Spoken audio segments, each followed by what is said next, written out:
welcome back to Lathanomics. This is Brett Latham, and today we're going to talk about Krugman's Module 51, Utility Maximization.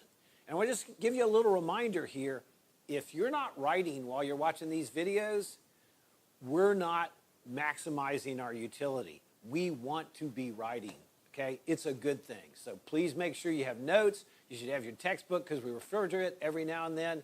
And so hopefully we can do both those things. Okay, first thing, okay, we're going to talk about choices and maximizing utility. And by the way, you do this every day, and you do it all the time, and you may not even be aware of it, but you will be now, okay? So consumers' goals are when they buy stuff, they want to maximize their utility. In other words, they want to make themselves happy. You'd like to buy everything, but everything costs money, and you have a budget. And so you can't buy everything, so you have to pick. How do we pick? Okay, I want to cover a couple of things. So first thing I want you to write down is diminishing marginal utility. And I think we've talked about this before, but just in case, diminishing marginal utility means the more you get of something, it gives you less satisfaction or utility. In other words, I go to Starbucks, I buy coffee. I get a second cup, I get a third cup, a fourth cup, a fifth cup. Well, eventually I don't want any more coffee, right? What's happened? Well, the first cup, fantastic. Second cup, awesome. Third cup, really, really good. By the fourth cup, I'm like, it might be time to cut back on the coffee a little bit, okay? So that's diminishing marginal utility. Happens for everything, okay? Marginal analysis, well, that's looking at things at the margin. I'm hungry. I go to the food court. I want Chick-fil-A. I look at Chick-fil-A. The line's like 10 times as long as the line at Wendy's. What I do? Well, even though I was going to get Chick-fil-A, I get to change my mind. That's marginal analysis. You get to do it at the margin. I didn't have to decide forever I got there. I get to make the decision right away. In fact, I can even wait in that line a couple of minutes and say, wow, it's not going as fast as I had hoped, and I can change my mind. That's marginal analysis.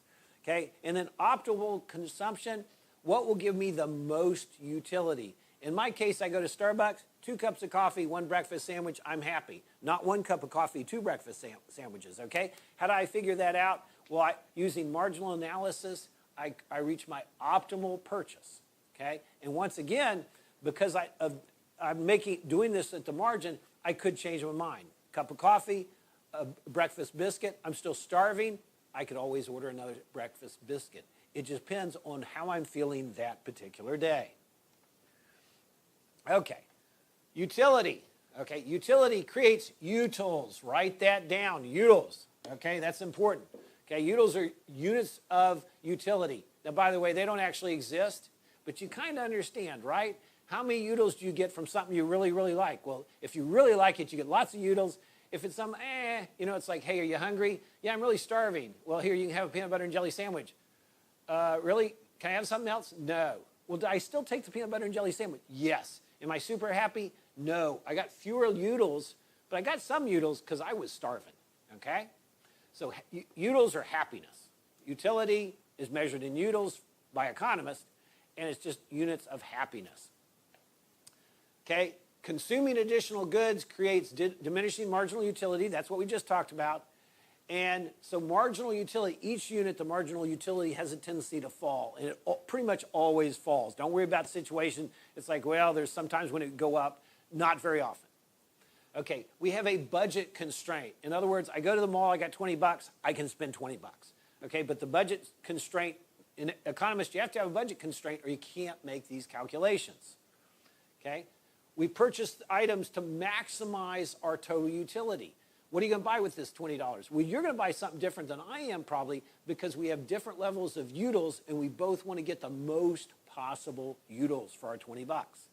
Okay, and you're going to write down this, okay? Marginal utility per dollar. That's the most important calculation we make.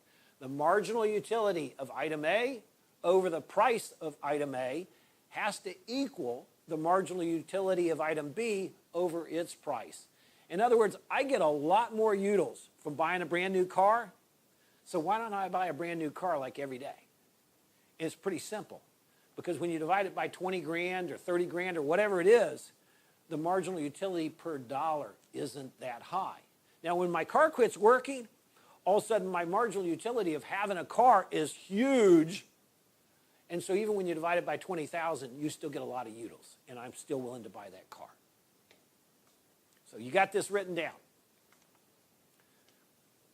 Okay. Happiness is utility. We talked about it. Measure of satisfaction. It's a subjective notion. It's not real. Okay, there aren't actual little utils out there, whatever, but it's how we talk about it. So if you need to pause, kind of read that, make sure it's like, yeah, I got that, or take a note on it or something if you didn't get the right words to make sure you can understand it.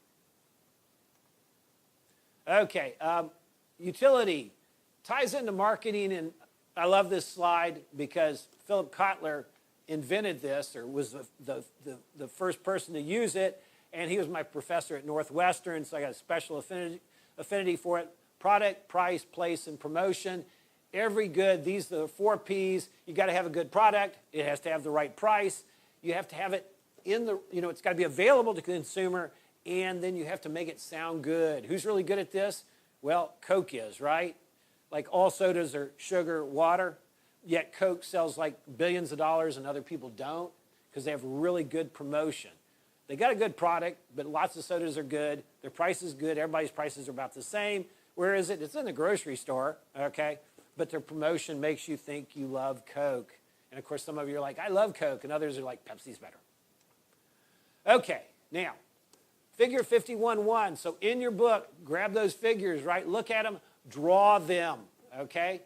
Total utils. What happens to total utils? They go up, okay, until they reach a maximum where you don't want anymore, okay? What happens to marginal utility? Well, it decreases from the very beginning, right? The first one is great.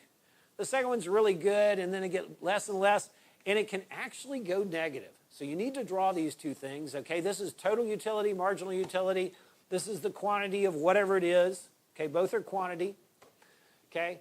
And so total goes up, reaches a peak, and then it's like, Mr. Latham, you need another cup of coffee. And it's like, if I drink one more cup of coffee, I'm going to barf.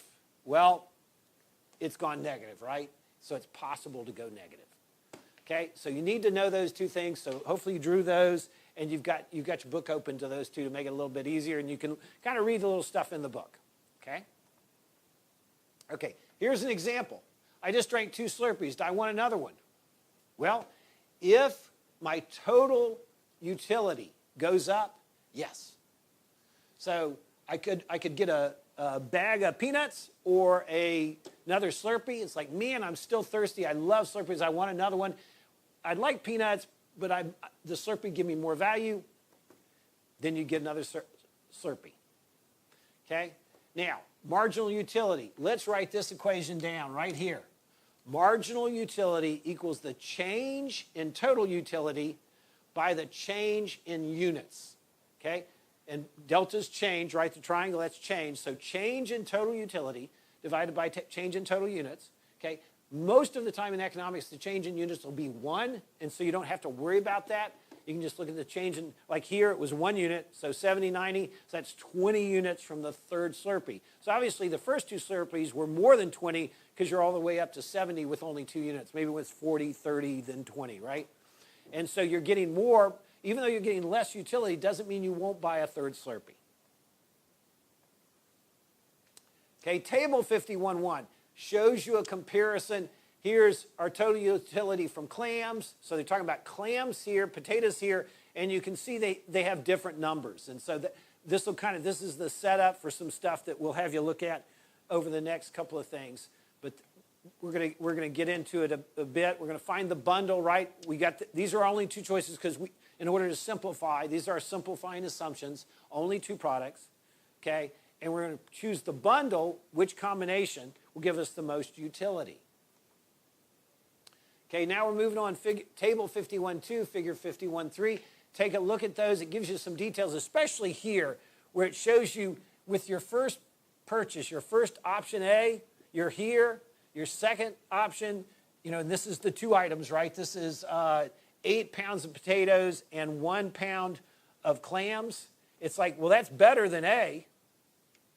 But on your third one, you maximize here. So that's right here. You maximize, And then if you keep going, then it goes down again. Well, which one are you going to pick? Well, the one where you maximize your total utility. So in this case, we're going to buy 6 pounds of potatoes, 2 pounds of clams. We're going to be the happiest we could possibly be given the fixed amount of money that we have.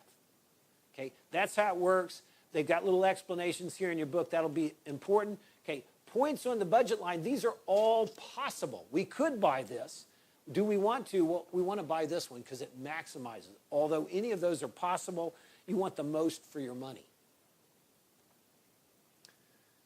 Okay, now, could we buy less? We could, but we want to focus on this budget line because the idea is you're going to spend whatever money we're talking about, you're going to spend that money. You're not going to spend part of it, okay?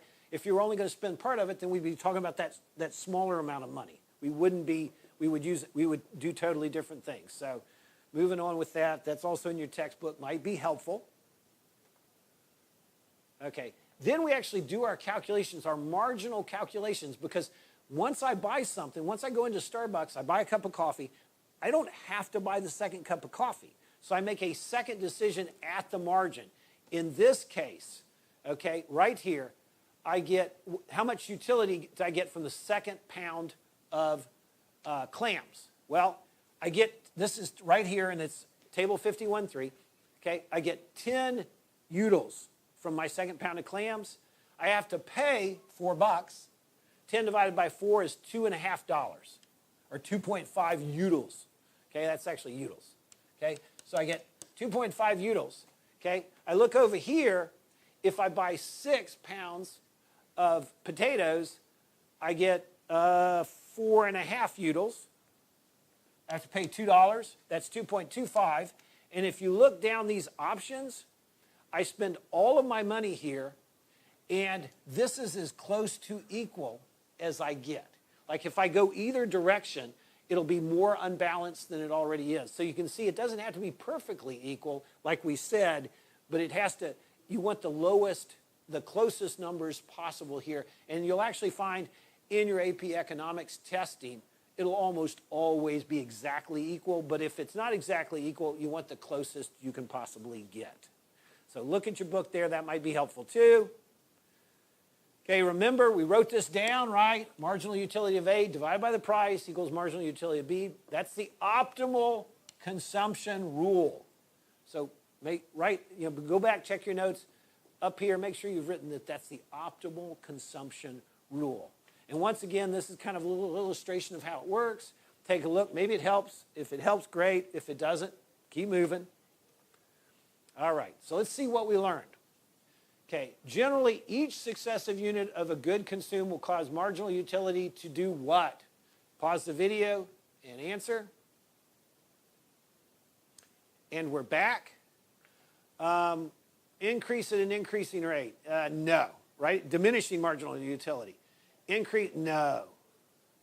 Increase at a, it's not going to increase. These are wrong. It's going to decrease. Okay, should have got that right. Diminishing marginal utility. Okay, number 2, read the question, pause, and answer it. Got actual little numbers there. How awesome is that?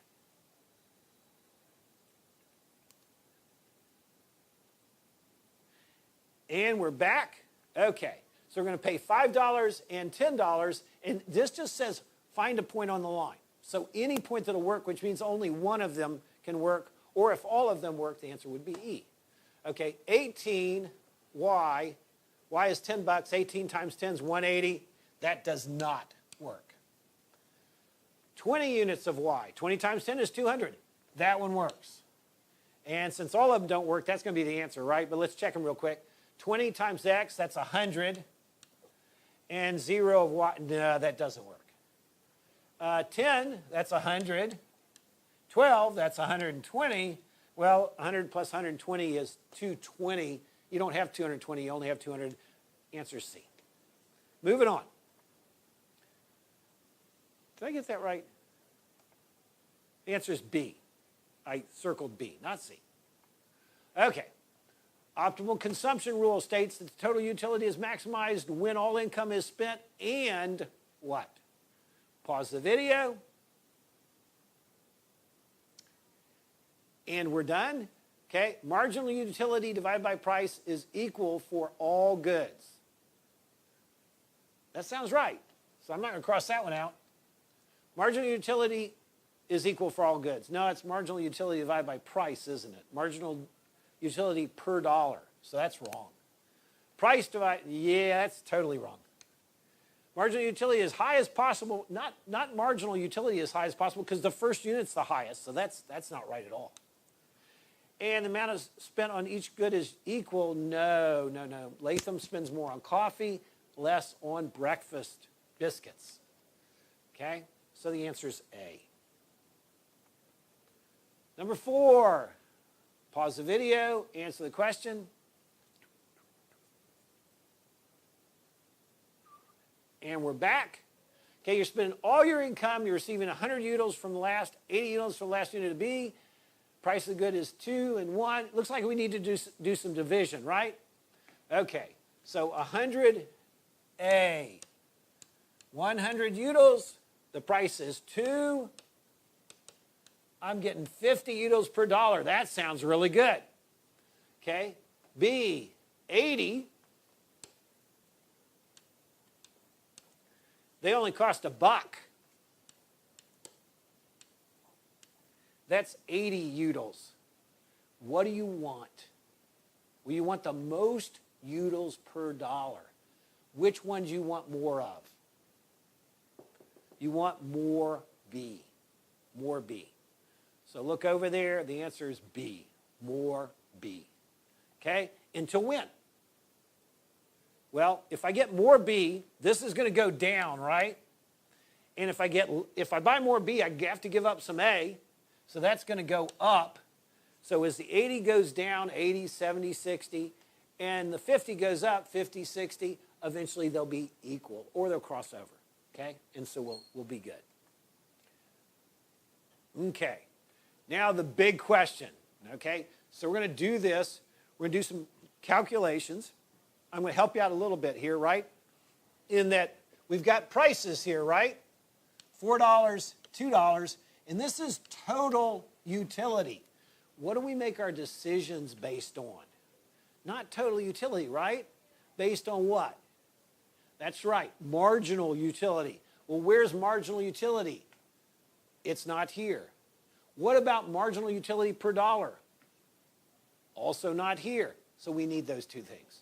So calculate those two things, see if you can answer the questions. Pause the video.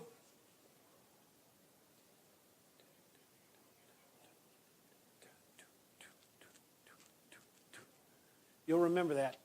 Okay, let's do that, okay? Here we go, 15. Well, that's 15. It costs $4.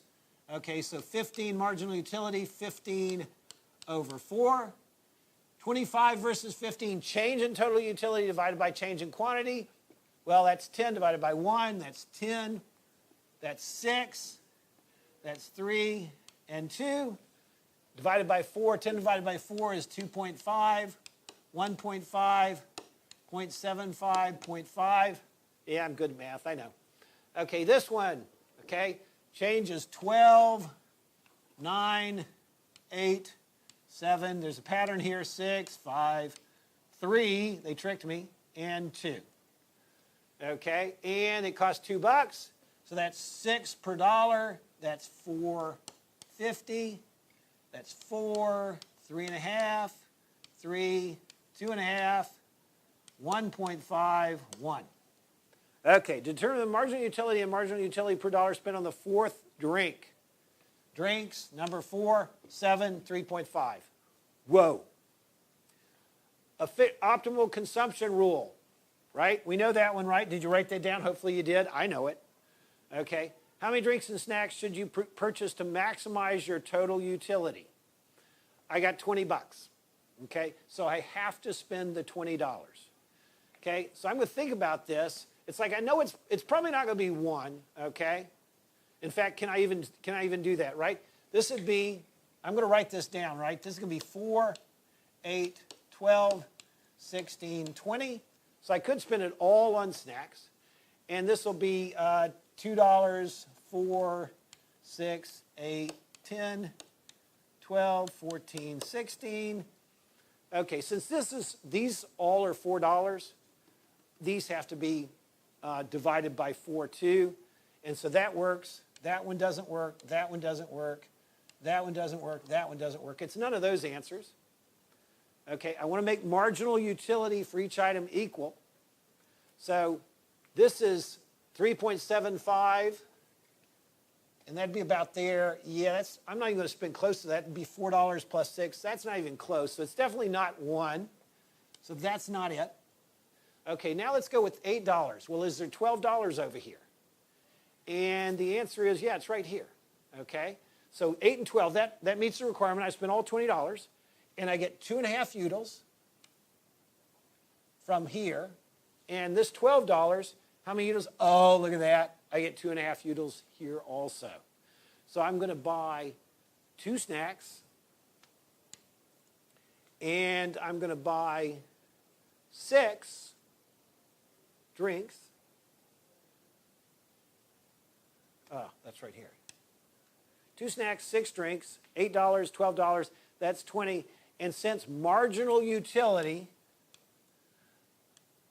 over price equals marginal utility over price, that's the answer. Okay? So I got all of that. And if you want a pretty version, here's a pretty version with it all answered.